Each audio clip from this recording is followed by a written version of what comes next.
Bonsoir, très heureux de vous retrouver pour une nouvelle semaine d'information locale sur TV 78. Bienvenue si vous nous rejoignez pour cette nouvelle édition. Voici les titres de ce lundi 9 novembre. Dans moins d'un mois, c'est le 34e Téléthon, le week-end caritatif pour la recherche contre les maladies génétiques. Un événement qui se tiendra cette année, mais remodelé en raison de la crise sanitaire. Comment les organisateurs préparent-ils cette édition? Reportage à Manille-les-Hameaux et à Villepreux, et puis invité Daniel Bazan, coordinateur du Téléthon dans le secteur est des Yvelines. La ville de Bois d'Arcy a un nouveau maire. L'ex-premier adjoint Jean-Philippe Luce a été élu samedi au cours du conseil municipal. Il succède à Philippe Benassaya, devenu député de la 11e circonscription des Yvelines, qui a démissionné de son mandat communal. Et puis, direction plaisir, dans ce journal, avec le reconfinement, la municipalité a renforcé son service maintien à domicile pour les personnes fragiles. Une dizaine d'agents de la mairie y est mobilisée. Mais avant de développer ces titres, l'épidémie de Covid-19 avec ses derniers chiffres pour le département des Yvelines. Vous le voyez, sur une semaine, on observe une baisse pour le taux de tests positifs et de taux d'incidence, c'est-à-dire le nombre de cas positifs pour 100 000 habitants, sans doute les premiers effets du couvre-feu et du confinement. Mais de l'autre côté, la situation s'aggrave dans les hôpitaux. 93,2% des lits de réanimation sont désormais occupés en Ile-de-France. Dans les Yvelines, 154 hospitalisations supplémentaires ont été enregistrées en une semaine. 70 personnes étaient hier toujours en réanimation. Et depuis le début de la crise sanitaire, 703 personnes sont mortes du coronavirus dans les hôpitaux du département.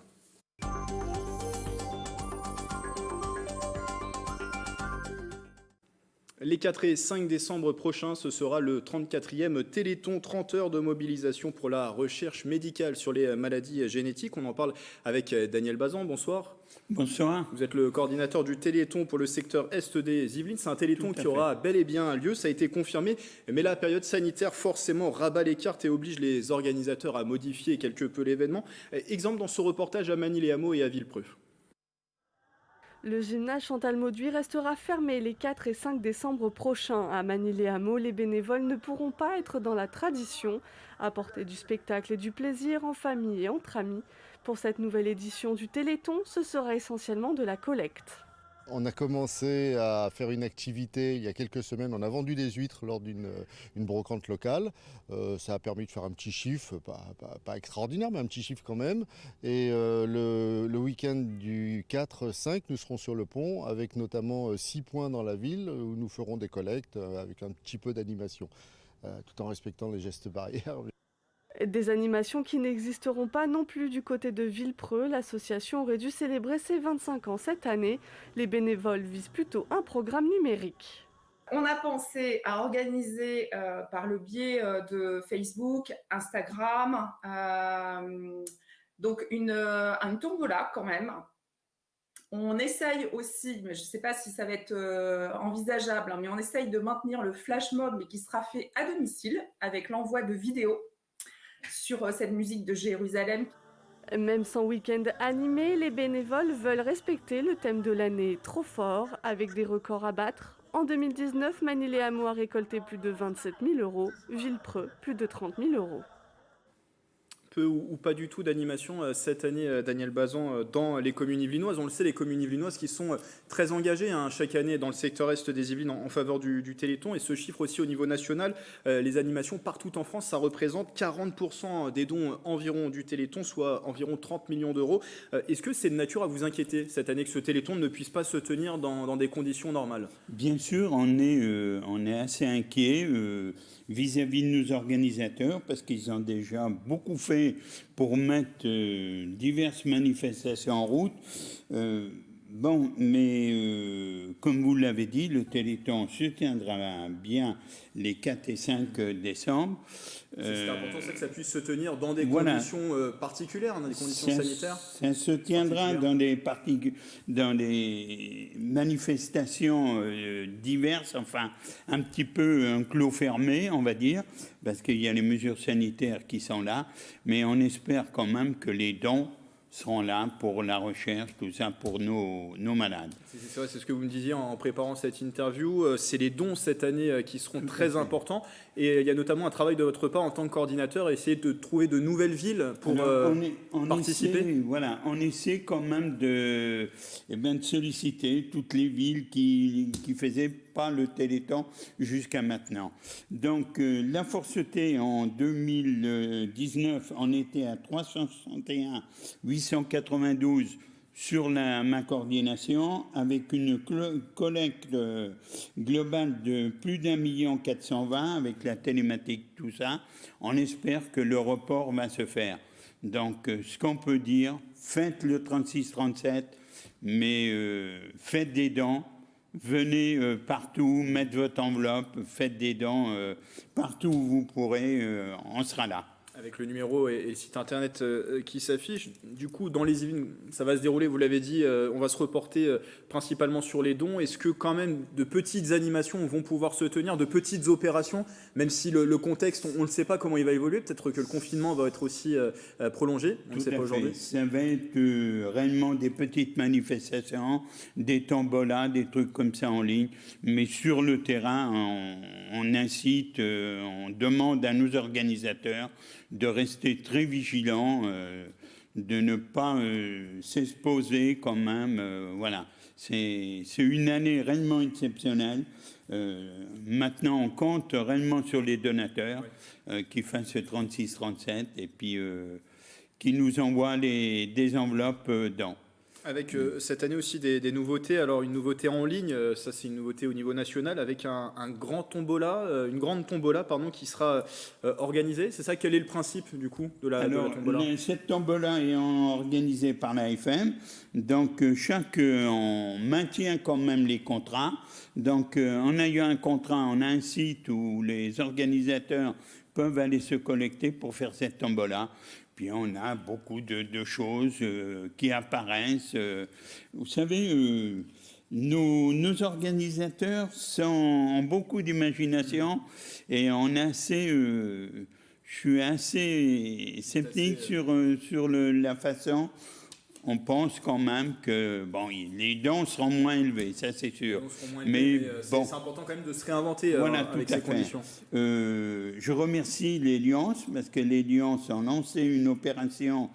Chaque Lions adhérent va recevoir un paquet de 10 enveloppes dents qu'il va distribuer auprès de sa famille, tout ça, ou des voisins. Donc là aussi, on espère, parce que les caditans, notre grosse manifestation de Versailles du pâté n'aura pas lieu. Donc on espère que ça va se rattraper avec les enveloppes d'or. Donc de grosses manifestations qui n'ont pas lieu, on l'a compris, ça rabat totalement les cartes. Vous parliez des Lions Club, qui est un réseau très présent dans les Yvelines et qui a un réseau même au niveau mondial. Et juste pour préciser que sur cette tombola dont on parlait, la grande tombola, il y a des lots d'une centaine d'artistes, des chanteurs, des sportifs, des comédiens aussi. Et c'est en partenariat avec l'association Star Solidaire qui a été montée cette grande tombola. Il nous reste quelques secondes encore dans cet entretien pour lancer un appel peut-être aux Yvelinois. Qu'avez-vous envie de leur dire? L'appel, c'est de faire le 36-37 et partout où vous pourrez, il y aura des points dents. Donc faites des dents pour la recherche, tout ça. On a encore besoin, on a encore une grande route encore à tenir. Je voudrais remercier aussi les pompiers qui ne pourront pas être présents, mais c'est pareil, qui distribuent des enveloppes dents. Donc faites le 36-37. L'appel est lancé, c'est très important pour faire continuer cette recherche, une recherche qui progresse dans la lutte contre les maladies génétiques, avec notamment des thérapies géniques qui sont directement financées par ces laboratoires grâce à vos dons. Donc c'est très important. Merci Daniel Bazan d'être venu en plateau. De rien, c'est moi qui vous remercie. Coordinateur du Téléthon dans le secteur Est des Yvelines. Merci beaucoup.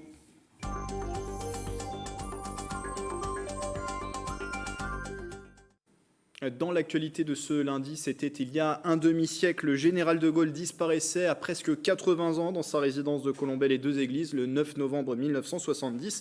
50 ans après, l'héritage du général demeure auprès de nombreux élus politiques qui se réclament encore de lui, à commencer par Gérard Larcher, le président du Sénat, sénateur des Yvelines. Dans un message adressé aux membres de l'amicale gaulliste du Sénat, l'ancien maire défend l'idée du gaullisme. C'est l'amour de la France au XXIe siècle. Être gaulliste aujourd'hui, ce n'est pas être nostalgique, c'est au contraire agir pour maintenir vivante une certaine idée de la France, de l'État, de la nation et de la République, afin d'éclairer et d'élever la pensée et l'action future de jeunes générations. Fin de citation.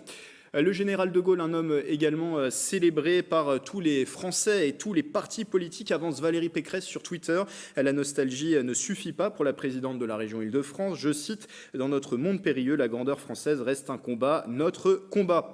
La députée de la 5e circonscription des Yvelines, Yaël Braun-Pivet, se souvient, elle, des mots du général de Gaulle sur l'espérance, et des mots qui doivent rappeler aux Français la grandeur de leur nation et qui peut triompher contre toutes les épreuves. Un parallèle est donc fait avec la crise actuelle, crise sanitaire et aussi une crise sécuritaire du moment.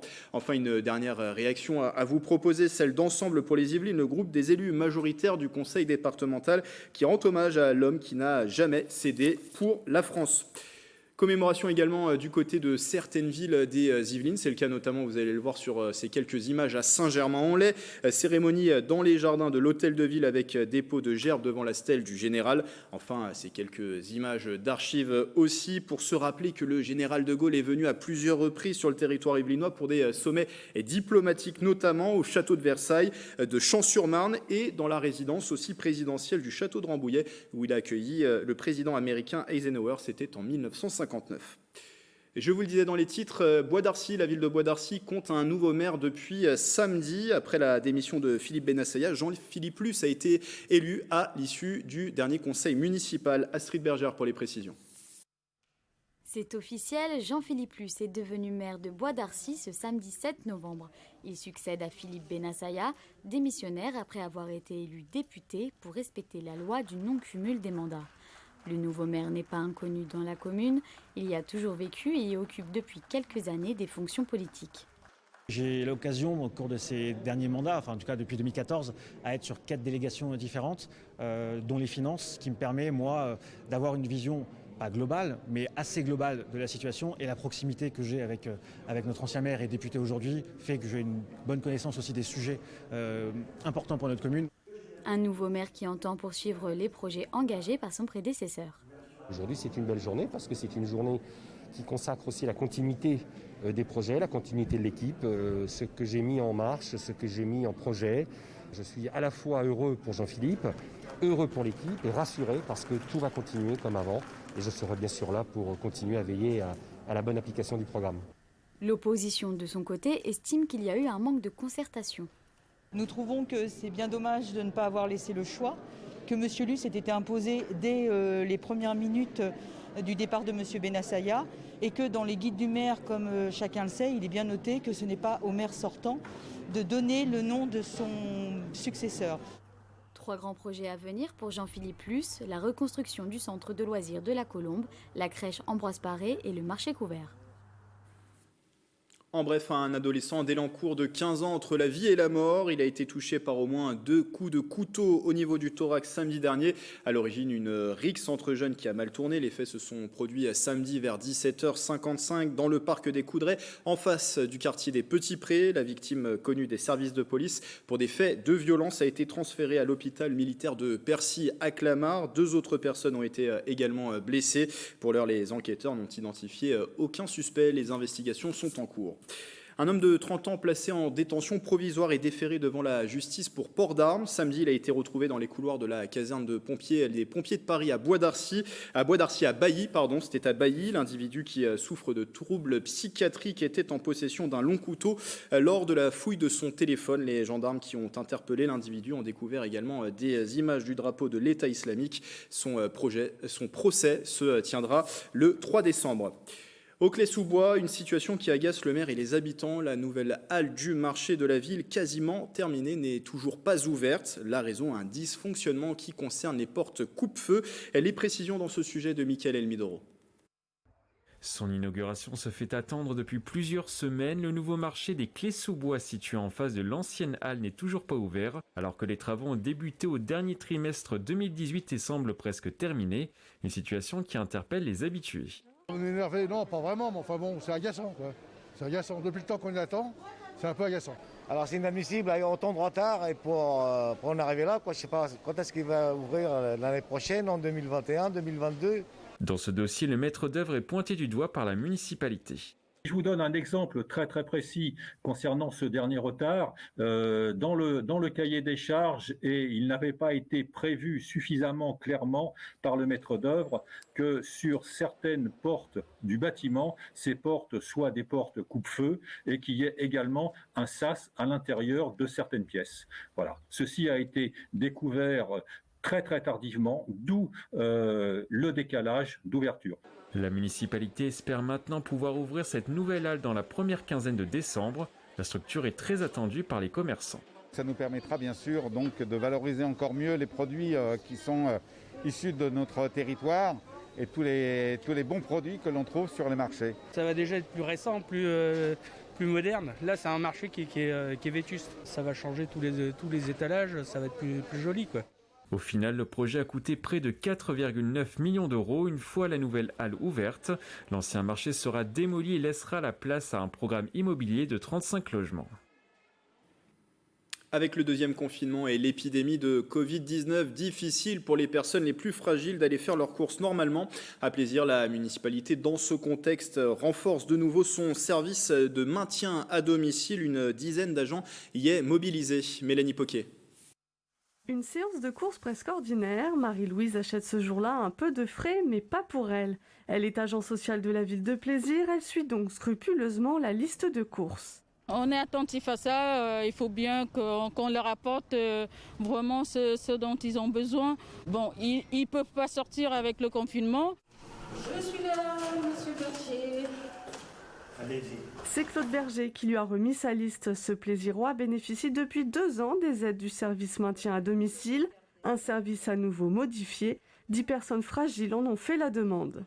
Avec ce virus qui se propage partout, ça m'empêche d'accompagner la personne de la mairie, mais ça me faisait à la fois une sortie et les courses, vous voyez. Alors c'était agréable. Ça va? Vous ne rencontrez pas de difficultés pour vos courses? 68 repas sont distribués chaque jour, accompagnement pour des rendez-vous médicaux ou administratifs et appels téléphoniques. Une dizaine de personnes est mobilisée dans ce service. Qu'ils sachent que nous sommes présents et nous répondons systématiquement de façon personnalisée à leur retour. À nos SMS. Les personnes qui sont vraiment très isolées, nous allons les faire sortir de chez eux pour une petite demi-heure, une petite balade aux alentours de leur domicile pour effacer un petit peu cet isolement. Ce service renforcé est proposé par la mairie pendant toute la durée du confinement. Il s'adaptera en fonction des annonces gouvernementales à venir. Cette mobilisation hier dimanche à Versailles de 600 personnes de confession catholique, elles se sont réunies sur le parvis de la cathédrale Saint-Louis pour faire entendre leur voix, demander au gouvernement d'autoriser la tenue des messes. Les célébrations sont interdites avec le confinement. Les lieux de culte, eux, restent ouverts pour la prière individuelle. À l'origine de ce rassemblement, un appel lancé sur les réseaux sociaux par 3 étudiants.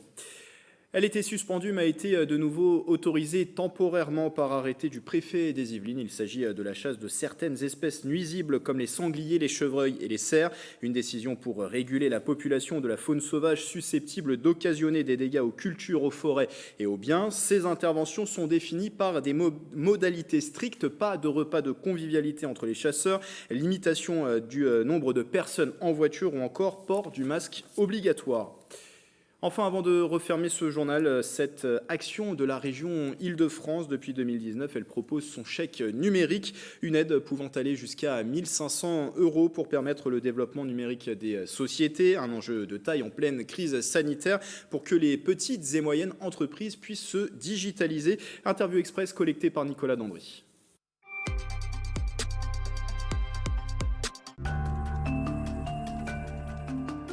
Le chèque numérique, il a été créé en fin 2018 pour aider les commerçants à se numériser et à être plus compétitifs, notamment par rapport à tout commerce en ligne et les grandes surfaces.